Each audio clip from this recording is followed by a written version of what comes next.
Hello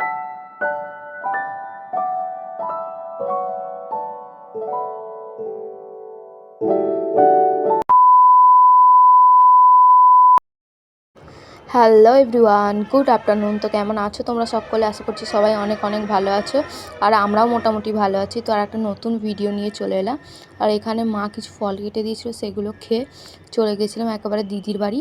আর আজ ঠান্ডাটা মোটামুটি বাইরে ভালোই। তো এই যে কফি আর খেয়েছিলাম হচ্ছে পাউরুটি, খেয়ে দিয়ে তারপর আমি বাড়িতে চলে এসেছিলাম। আর দিদি এখানে সন্ধে ফন্ধে সব দিয়ে নিচ্ছিল, কারণ ও বাড়িতে ও খুব একটা থাকে না, খালি আমার জামাইবাবু এসলেই ও থাকে। তারপরে চলে এসেছিলাম বাড়িতে এসে আর এই যে এখানে দেখো মটরশুঁটি ছাড়াচ্ছিলাম। আর সেদিনকে আমরা একটু তাড়াতাড়ি গিয়েছিলাম ওখানে। আর এসে আমি ওটা কি বলে, বেশ জামাটা না আমার একটু ভিজে গিয়েছিলো জলে ওদের বাড়িতে পা ধুতে গিয়ে। তো এসে চেঞ্জ করে আর এই যে এখানে দেখো মটরশুঁটি ছাড়াচ্ছি, কারণ রাত্রিবেলা হবে কচুরি আর আলুর দম, তাই জন্য। আর এই 1 কেজি মটরশুঁটি আনা হয়েছিল, আর আমি ছাড়িয়ে ছাড়িয়ে এই ডিপের মধ্যে রাখছিলাম। আর তাড়াতাড়ি ছাড়ানো হয়েছিল, এই যে দেখো।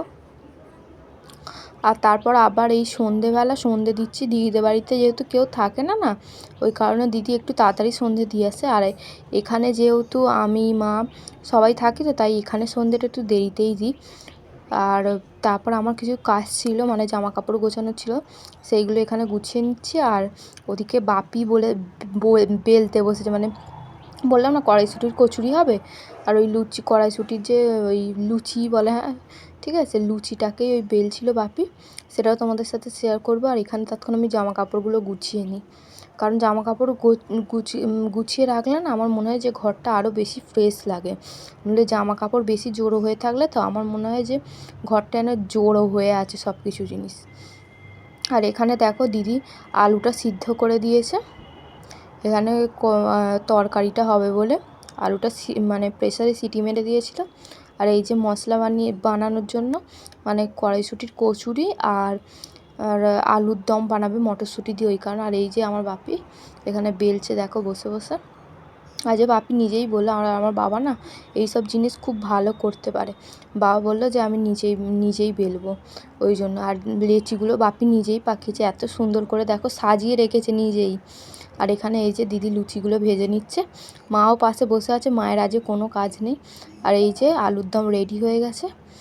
তো তারপর রিভিউটা আমি তোমাদের পরে দিচ্ছি। এই যে দেখো বেড়ে নিয়েছি, তারপর এটা আমি বনিকে দেবো। তারপর আর কোনো ভিডিও শ্যুট করিনি। তারপরের দিন এক জায়গায় একটু বেরোনোর ছিল, মানে আমার দিদি মেকআপের জন্য, ওই জন্য এই ভিডিওটা শ্যুট করে রেখেছিলাম। আমাকে কেমন লাগছে অবশ্যই জানাও। আর ভিডিওটা যদি ভালো লাগে থাকে লাইক সাবস্ক্রাইব মাই চ্যানেল।